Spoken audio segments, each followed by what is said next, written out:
রাজ্যের প্রাক্তন কারামন্ত্রী বিশ্বনাথ চৌধুরী কিছুদিন ধরে ক্যান্সারে আক্রান্ত ছিলেন তিনি। চিকিৎসা চলছিল এসএসকেএম হাসপাতালে। শনিবার সকালেই সেখানেই শেষ নিঃশ্বাস ত্যাগ করেন তিনি। মৃত্যুকালে তার বয়স হয়েছিল ৮৩ বছর। চলতি মাসে বিশ্বনাথ চৌধুরী ক্যান্সারে আক্রান্ত হন। গত সপ্তাহে তার অসুস্থতার খবর পান মুখ্যমন্ত্রী মমতা বন্দ্যোপাধ্যায়। তিনি এসএসকেএম এর চিকিৎসার যাবতীয় ব্যবস্থা করেন। ১৬ই জুলাই এসএসকেএম এ ভর্তি করানো হয় প্রাক্তন মন্ত্রীকে। সেখানেই চিকিৎসাধীন অবস্থায় এদিন তার মৃত্যু হয়। ছাত্র জীবন থেকে রাজনীতিতে হাতেখড়ি হয়েছিল কমরেড বিশ্বনাথ চৌধুরীর। সেই সময়েই বালুরঘাট কলেজে পিএসইউ আন্দোলনের নেতৃত্ব দিয়েছিলেন। এই কলেজে ৩ বার সাধারণ সম্পাদক হিসেবে নির্বাচিত হয়েছিলেন। পরবর্তীতে জেলার বাম ও গণ আন্দোলনের নেতৃত্ব দেন। ১৯৭৭ সালে তিনি বালুরঘাট বিধানসভা কেন্দ্রের বিধায়ক হন। ১৯৭৭ থেকে ২০১১ পর্যন্ত দীর্ঘদিন তিনি বালুরঘাটের বিধায়ক ছিলেন। ২০১৬ থেকে ২০২১ পর্যন্ত ফের বালুরঘাট থেকে জয়ী হয়েছিলেন তিনি। ১৯৮৭ সাল থেকে ২০১১ সাল পর্যন্ত দীর্ঘকাল তিনি বামফ্রন্টের মন্ত্রিসভার সদস্য ছিলেন। ২০১৯ সাল থেকে ২০২২ সাল পর্যন্ত তিনি আরএসপি রাজ্য সম্পাদকের দায়িত্ব পালন করেন। আরএসপি সাধারণ সম্পাদক মনোজ ভট্টাচার্য জানিয়েছেন, প্রয়াত প্রাক্তন মন্ত্রীর মরদেহ বালুরঘাটে নিয়ে যাওয়া হবে, সেখানেই শেষকৃত্য সম্পন্ন হবে। ১৯৪২ সালে বিশ্বনাথের জন্ম। ৬০-এর দশকের প্রথম থেকেই ছাত্র রাজনীতির মধ্যে দিয়ে এবং একই সাথে বলতে গেলে উনি গণ আন্দোলনের সঙ্গে যুক্ত হয়ে পড়েন। হিলিতে আমাদের পার্টির উনি প্রথম সেক্রেটারি, প্রথম সম্পাদক। এবং একই সাথে আমার মনে আছে আমরা তখন ছাত্র রাজনীতির সঙ্গে যুক্ত হয়েছি ওর ছত্রছায়ায়। একই সাথে কলেজের জিএস এবং কি ওখানে পার্টির লোকাল সেক্রেটারি। এটা জেনারেলি হয় না, কিন্তু ওনার যে দক্ষতা এ অস্বীকার করার কোনো জায়গা নেই। একই সাথে প্রশাসন এবং সংগঠন দুটো চালানো এটা খুব একটা ছেলে খেলা ব্যাপার তো নয়। তো সেইটা আমরা বিশ্বনাথকে দেখেছি। তারপরে কলেজ রাজনীতির মধ্যে তো উনি একেবারে ৬০-এর শেষ পর্যন্ত সরাসরিভাবেই ছিলেন এবং গার্জেনশিপ দিয়েছেন আমাদের। উনি এই ছাত্র রাজনীতির মধ্যে দিয়েই পরবর্তীকালে আজ পর্যন্ত উনি বিভিন্ন গণ আন্দোলন এবং প্রশাসনের সঙ্গেও ওতপ্রোতযুক্ত। দক্ষিণ দিনাজপুর তথা রাজ্যের বর্ষীয়ান আরএসপি নেতা এবং প্রাক্তন মন্ত্রী, বালুরঘাট বিধানসভার প্রাক্তন বিধায়ক শ্রী বিশ্বনাথ চৌধুরী আজকে পরলোক গমন করেছেন। আমি ওনার বিদেহী আত্মার সদ্গতি কামনা করছি। ওনার সাথে আমার সম্পর্ক অত্যন্ত স্নেহের সম্পর্ক ছিল। কিছুদিন আগে যখন উনি কলকাতার এসএসকেএম এ ভর্তি ছিলেন, সেই সময়ও আমি ওনাকে গিয়ে দেখে আসি। তখনও বিছানায় শুয়ে উনি আমার খোঁজ নিচ্ছিলেন, তুমি ভালো আছো তো। এই ধরনের একজন মানুষকে আমরা হারালাম, আমরা রাজনৈতিক অভিভাবককে হারালাম। অত্যন্ত ভালো মানুষ ছিলেন। আমি তার শোক সন্তপ্ত পরিবারকে, আমি তাদেরকে ভগবান যেন এই ধাক্কা সহ্য করার ক্ষমতা দেয়, সেই জন্য ঈশ্বরের কাছে প্রার্থনা করি এবং আরও একবার ওনার আত্মার সদ্গতি কামনা করি এবং পরিবারের পাশে আমরা আছি, সাথে আছি। বালুরঘাট পৌরসভার চেয়ারম্যানের বিরুদ্ধে বালুরঘাট থানায় লিখিত অভিযোগ দায়ের বিজেপির।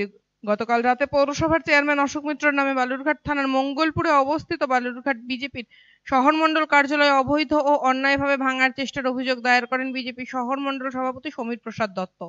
বালুরঘাট পৌর এলাকায় উচ্ছেদ অভিযানকে কেন্দ্র করে আগেই বিজেপি কর্মী সমর্থকদের সাথে প্রশাসনিক কাজে বাধা দেওয়ার অভিযোগ উঠেছিল। গত ২ দিন আগে মঙ্গলপুর মোড়ে টাউন বিজেপির কার্যালয়ে ভাঙতে গেলে বাধার মুখে পড়তে হয় পৌরসভা ও মহকুমা প্রশাসনকে। কিছুদিনের মধ্যে আবার পার্টি অফিস ভেঙে ফেলার প্রচেষ্টা হতে পারে। শুক্রবার রাতে বিজেপির নেতৃত্ব বালুরঘাট থানায় লিখিত আকারে একটি জেনারেল ডায়েরি করেন এবং পরবর্তীতে যদি পার্টি অফিস ভাঙা হয় সেক্ষেত্রে তার দায় নিতে হবে স্থানীয় কাউন্সিলর ও বালুরঘাট পৌরসভার পৌরাধ্যক্ষকে। এই মর্মে তারা লিখিত আকারে অভিযোগ দায়ের করে বালুরঘাট থানায়। বিজেপি বালুরঘাট শহর মণ্ডল সভাপতি সমীর প্রসাদ দত্ত জানান, উচ্ছেদ অভিযানের নামে দীর্ঘদিনের থাকা বিজেপি টাউন কার্যালয় ভেঙে দেওয়ার চেষ্টা চলছে। সেখানে দোকানপাট বসানো হবে বলে শুনছি। কার্যালয়ের সামনে রাস্তাটি জাতীয় সড়ক কর্তৃপক্ষের, সেখানে পৌরসভার চেয়ারম্যান অধিকার বহির্ভূতভাবে হস্তক্ষেপ করছে। আপনারা জানেন যে বিগত দিন ধরে পৌরসভাতে একটা স্বচ্ছ ভারত অভিযান চলছে। এটা তো পৌরসভার দোকানপাট ভাঙা হতো, তার সাথে তো স্বচ্ছ ভারত অভিযান এই কথা বলবো। আমাদের এদের কোনো উদ্দেশ্যহীনভাবে আমাদের বালুরঘাট পৌরসভার অন্তর্গত যেটা 512 ন্যাশনাল হাইওয়ের দ্বারে আমাদের বিজেপি টাউন পার্টি অফিস যেটা দীর্ঘদিন যাবৎ রয়েছে, সেখানে ওনার চোখ পড়েছে। উনি এত দয়ালু আমাদের চেয়ারম্যান যে ওখানকার যে 12, 13, 14 জন যে দোকানদার আছে তাদেরকে বিজেপি পার্টি অফিস ভেঙে ওনাদেরকে বসান। বালুরঘাটে 400-500টা দোকান ভাঙলো, তখন ওনার মায়া দয়া আসেনি হকারদেরকে উঠানোর। তা আমি বলেছি যেটা আপনার এখতিয়ার না, এই এখতিয়ারের মধ্যে 512 ন্যাশনাল হাইওয়ে যে অথরিটি আছে তাদেরকে ডাকবেন, কাগজপত্র নিয়ে আসবে।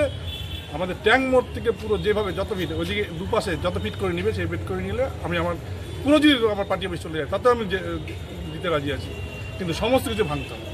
অবশ্যই পিডব্লিউডির উপরে আছে, কারণ এর আগে যখন ন্যাশনাল অথরিটি এসেছিলো রাস্তার জন্য সুকান্ত মজুমদার ছিলেন সেখানে, আপনারা কতটা জায়গা নেবেন নিয়ে নিন। ওনারা ওদের মাপ মতো জায়গা নিয়েছে এবং আমাদের পার্টির সম্মুখে যে রাস্তাটি আছে ওই পাশটাতে অতটা জায়গা নেয়নি। আমরা বলছি আপনারা যত পারেন এদিকে ঢুকে নিন, তারপরে আমরা পার্টি অফিসটা করবো।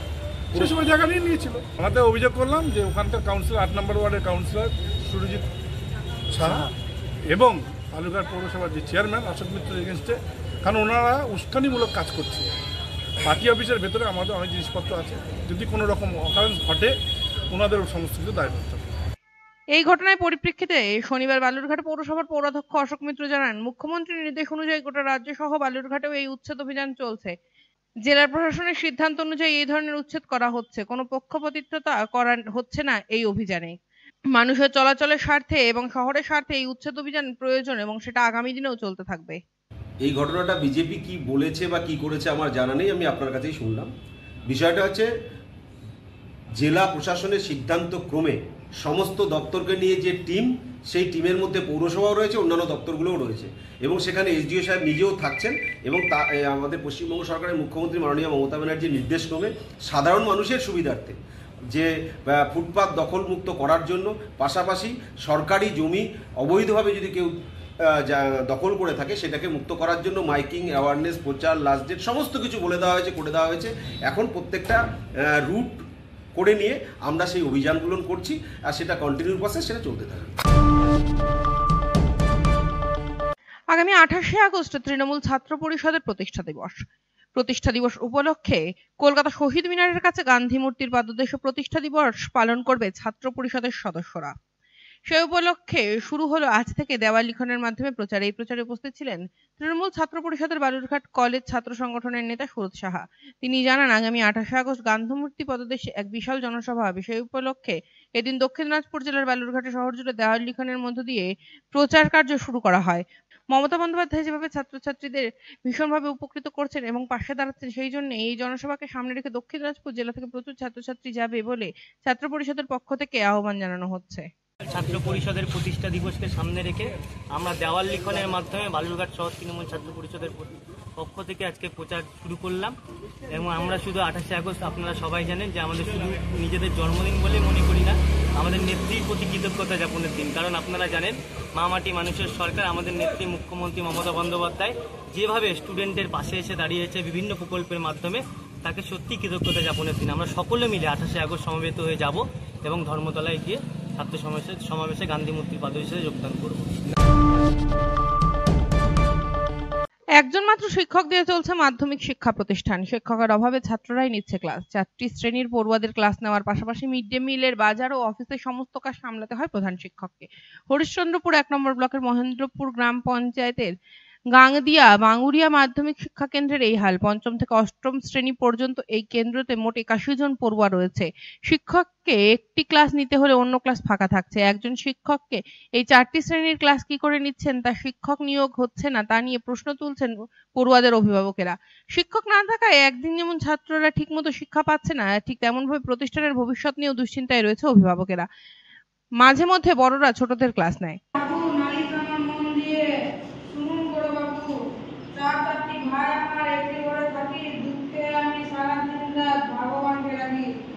জানা গিয়েছে 2001 সাল থেকে 6 জন শিক্ষক নিয়ে মাধ্যমিক শিক্ষা কেন্দ্রটি পথ চলা শুরু হয়।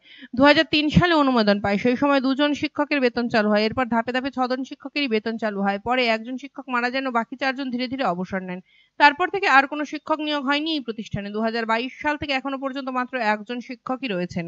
কোনো গ্রুপ ডি কর্মীও নেই এই প্রতিষ্ঠানে। মাধ্যমিক শিক্ষা কেন্দ্রের প্রধান শিক্ষক রাহানুল হক বলেন, আমাকে পড়াশোনার পাশাপাশি সমস্ত কাজ দেখতে হয়। কেন্দ্রটি খাতার কলমে 81 জন পড়ুয়া থাকলে নিয়মিত 30 থেকে 35 জন পড়ুয়াই আসে। 2003 সাল থেকে এখানে 5, 6, 7, 8 চলছে, কিন্তু আগে টিচার ছিল। এই 2022 সাল থেকে টিচারের অভাবে ছাত্ররাও একটু কম আসছে। আর আমি তো মিড ডে মিল, তারপরে অফিস, ব্লক, এসআই অফিস ঘোরাঘুরি করতেই সময় নষ্ট। তাড়াতাড়ি স্কুল ছুটি দিতে হচ্ছে, নাহলে ব্লকে যাওয়া যাচ্ছে না। আমাদের মধ্যে যে সিনিয়র ছাত্র, যেগুলো সিনিয়র ছাত্র, ওদেরকে একটু দায়িত্ব দিয়ে দিই। কিন্তু ছাত্র তো ছাত্রই, খেলাধুলার ঝোঁক বেশি, তো পড়াশোনা আর কী হবে। মোটামুটি ছাত্ররা যারা সিনিয়র একটু ছাত্ররাই ক্লাস নেই, আর ছোট ছাত্রকে পড়ায়। কিন্তু যেরকম পড়ায় ওইরকম ছাত্র তো ছাত্রই।